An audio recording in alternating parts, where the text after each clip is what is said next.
The Leafs are in Tampa. Keith Pelly's sending out emails to ticket holders, which I found the timing appropriate, right? Like, it really does feel like a kind of a new chapter of the season. It's always weird when you shut down for 2 weeks, 2.5 weeks. And I think it's Pelly connecting with the fan base, which I think is appropriate. I think should happen. I think it needs to happen. Sure. But when I read the email that I'm sure you guys have seen and most people Yeah. have seen, because we talked about Keith yesterday, and that's why I think it's right to start with this today. Sure. You know, Leaf fans are bracing for the final 25 games. Matthews was there. He was on the ice this morning. He's playing tonight. You presume he'll play tomorrow, and we all know the numbers. Everyone's throwing out what they have to do.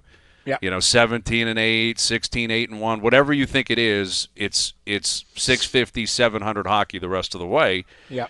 And, you know, Pelly sent this email out to the ticket holders and said the 25-26 season for the Maple Leafs so far has been a series of ups and downs. And unfortunately, this to me is the part that matters. This sticks out to me. And unfortunately, with a number of key injuries that have affected the team, we are not currently in the position we had anticipated, but that's professional sports. So this is kind of what we were getting into yesterday, trying to get a read on what the pitch might be internally and then what the pitch might be externally as to why they're in the position they're in. Right. I don't know if you guys see it the same way, but that's all that matters to me. If they're selling, hey, injuries, you know, what do you want us to do? Stoller's been hurt, Wall's been hurt, Tanev, Willie was hurt. We'd be a lot better, but injuries, that's not going to fly with the fans. That's not going to fly, nor should it fly, because everyone suffered injuries. This team has been terrible at times this year when they've been healthy. Awful. Yeah. What's Tampa's excuse? They lost their goaltender, their best defenseman, Braden Point, Cirelli, all at different times. Why are they where they're in the top of the division? So what's their excuse? They don't want one. They didn't accept They one. refused to make one. Exactly. Yeah, exactly. You're right. So I read that. I was actually kind of anticipating or anxious to hear what you had to say, Brian, because it just like if you circle that, I'm more thinking in the next 8 days, are they all in? Are they making a trade are they trading for name a defenseman that's available? Are Jamie, they how can they be all in with no assets to trade? All I'm saying is that however you interpret what Keith Pelly said, you know, they certainly, and I'm not going to argue it, they've had injuries, no doubt. There's and to key players and at key times. But if they feel when they're healthy they are a playoff team and a team that can, you know, push up the standings, does that not say to you the next 8 days that maybe he's shopping instead of nipping and tucking? I don't know. I'm not sure. That wasn't my interpretation. I guess it's possible, Noodles. Okay. You know, I guess everything's on the table because, you know, Pelly did say, you know, obviously they understand the team's strengths. They understand where they need to address certain things and, you know, which, again, I would like to believe that's the case. I hope so. I would think that would apply to all 32 teams around the league. But I read it more as maybe it's, you know, a couple of smaller moves at the deadline, get through the season. If you make it, you make it. If you miss, you miss. But Treliving's back, Berube's back, the core's back, and next year we won't be injured, so we'll be fine. Stay the course. Well, type yeah. of thing. I mean, I think that's on the table. Obviously, Okay. with like, why would you sneak that? It's not sneaking it in. He's not being deceptive, but that I just don't like how that reads. Unfortunately, with a number of key injuries that have affected the team, like that's why, not the fact that you've been horrible defensively, atrocious defensively. At one point, you had the worst power play in the league. It was awful. You had to fire a guy because it was so bad. Was that injuries? I don't think so. Pretty sure everyone was playing. I think Austin played. Willie was playing back around Christmas.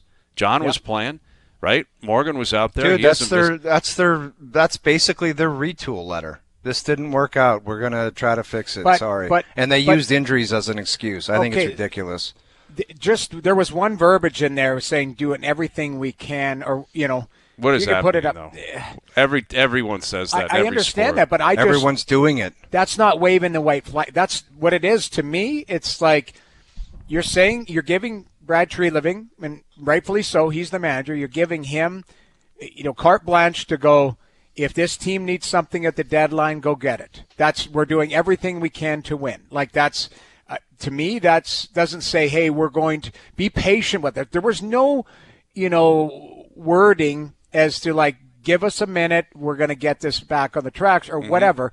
This was like, we're going to do everything we can to compete right now, meaning if there's a trade available in the next 3 days, we're doing it, and we're going to double down, and we're going to give these players that can get healthy more assets to work with. That's how I read it. Maybe we've all interpreted it I hear differently. you. I think you're right. I mean, that did not read like we are taking a big step back or we are going to evaluate the whole organization. Right. That's not how it read. Now, that doesn't mean that can't or won't happen, but where he said we understand the team's strengths as well as the areas we need to address, and we know that with the support of our fans, we will achieve this ultimate goal together. I'm assuming, is Pelle, Tree Living, Berube. Right. Like those three, and they know where they got to go, and they've figured out what they think they have to do and what they need to address. And, he didn't put a timeline on when this winning was going to happen. They'd be crazy to do that. Because What are you going to say? Next year we guarantee we win the cup? No one's going to do that.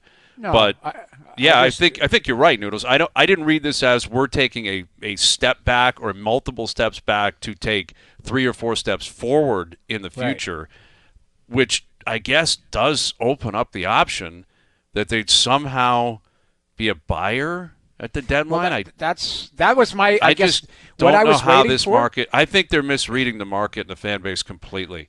I think this fan base is more than ready to just kind of give up on this season. More than ready to say it's been brutal.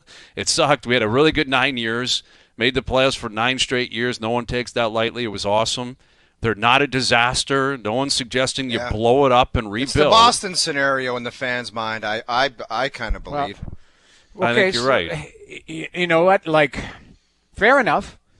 But if they win tonight and you're all of a sudden 4 points back, like I read Pierre LeBrun's tweet today, and I thought it was very interesting because it is crazy that you've got organizations that are saying, okay, we're going to wait to see how this next 5 days plays out for the trajectory of where we're going to go, which is, dangerous stuff. Well, it is if you have a great 3 days, but maybe you're playing teams that – guys are coming back from Italy and not sharp and whatever, and then a week and a half from now, when everybody's kind of up to speed and sharp, they're better teams. Like, that's my concern is not everybody's going to hit the ground running here, coming back from Europe and, coming from everywhere. Like, you might see. I mean, Vegas seems like it's going to play half a team, but, they're fine with it to allow their players to get back into it. If you beat Vegas, are you puffing your chest out, or you're going, okay, let's see what happens here. That's my good concern. Point. Like, how much is that win actually indicative of what you have? Right. Or and again, after 57 games. Yeah. Like, I don't know who's returning healthy. Like, Tanev's not playing. I know Joshua's back. He's not even in the lineup tonight. Right. So, who is back? Joshua declared himself healthy. Yeah, and he's not in the. He's ready. He's not playing. He's a scratch tonight. And neither is Tanev not playing. Correct? Tanev's not playing. Well, Tanev's not playing now. He's probably game over. I would think so. I'd be surprised if he played. I just never count that guy out. He's such a warrior. Noodles. We all know that, but it's just if you 2.5 weeks off and you still can't play, that's troubling. Like that's probably game set match on the season if you can't. Wow. Like if under those circumstances you're not back in. Hopefully he can play, but I don't know. It seems like it's unlikely at this point. I'm fascinated to see if the shoe's going to drop here in some organizations because time is, the clock's ticking here. Like there's some teams that got deadlines next week. But that's where I feel like the Leafs are missing a great opportunity to be proactive, get out in front of it.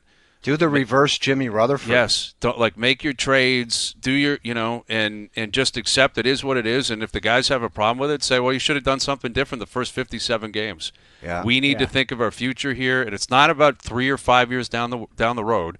We are planning as of today for October 10th next year. Like that's what we're planning for. So everyone get the message. Everyone be ready. But instead, it's going to be like, well, maybe they're going to beat Tampa, and then they'll beat Florida. Hey, maybe you'll beat Florida. And it's like, to me, it just opens the door for them to miss a missed opportunity because they, like we've talked about it for years, they have no assets, nothing. Okay, so nothing. Here's one other thing that I was thinking about here over the weekend. This first-round pick, say they do miss and end up dropping down because they, whatever happens, they start to shut people down. Where is that factor in for your concern? It doesn't anymore, Noodles. You just have to, unfortunately, accept the trade was the trade. Right. Like, it's done. It's over. You can't be a hostage to it, in my opinion. That's how you get in trouble. Like, that's how you start really doing silly stuff. You know, they famously did that in the 91 draft, I believe it was. My dad has been talking about it for 35 years. The Lindros draft, when they traded Curvers for the third, it turned out to the third overall pick. Scotty Niedermayer. They were the worst team in the league. They were, by all accounts, making deals to get better so that they wouldn't hand over the first overall pick. They're like, we got to get out of this because, man, if we give up Lindros, it's an even bigger disaster. So if that's your mentality is, man, what if we hand Boston the 7th pick? We better not do that. Then you're just going to dig yourself a bigger hole. You got to accept. You made the trade. It is what it is. And I think you got to you just got to accept it and move on and try to find a way to get in a better position next year. And if you trade a couple of guys, it doesn't mean the season's over, right? In reality, in my opinion, the only way they make the playoffs is if Stolarz and Wall have an incredible 25-game run. Yeah. Look at that schedule up on the board, guys. That's not a picnic whatsoever. No. They need their two goalies to be two of the 7 or 8 best goalies in the league. They do that, they can make the playoffs. With Bobby McMahon or without him, with Ekman Larsson or without, it makes no difference if Bobby McMahon's on this team. None. Lawton. It makes no difference. They're not getting in the playoffs because Scott Lawton's playing 11 minutes a night. That's not happening. They're making it this year because the two goalies are insane down the stretch, which has no bearing on the deadline, in my opinion. Unless you're going to trade one of them, which I guess that's another thing they got to figure out because, Hilda will be waivers exempt next year. Yeah, you're going to have to figure that out by, again, October 10th next year because you've got 3 goalies under contract. You're right. That is something that does have to factor in because Hildeby is an NHL goaltender. It's just that's why I hear you. Everything's on the table. These are all my opinions. I don't know what they're going to do. I mean, obviously, we'll see. Yeah. But I just look at their schedule. There is some beatable teams there. That's the other thing, too. So you're going, okay, is 16-9? I think it's more 17-8. You'd have to go because I think you have to get over 95 points, 96. And I don't know where the tiebreaker will be and all that. I just have a tough time thinking that the playoff spot will be anything lower than 95, just based on how strong the Atlantic is and the parity and all that. So you gotta go on a run here, and we'll see what they got tonight. It'd be a lot of fun. Listen, I'm not rooting against it. I would love to see it because they don't have the first round pick this year anyway, unless they end up in the bottom 5. It's top 5 protected. Or top 5, I should say. Yeah, very important performance tonight, though, guys. Like, as a tone setter coming back, I don't care if Matthews was in Italy. I don't care if William Nylander was in Italy. Break, rust, whatever. Like, you have to set some kind of tone of positivity. If they just get their asses smoked tonight and it's 5-0, that will reverberate through the locker room, just immensely. Yeah. Mm-hmm. And everyone's like, well, here we go. Those 3 games were a million years ago.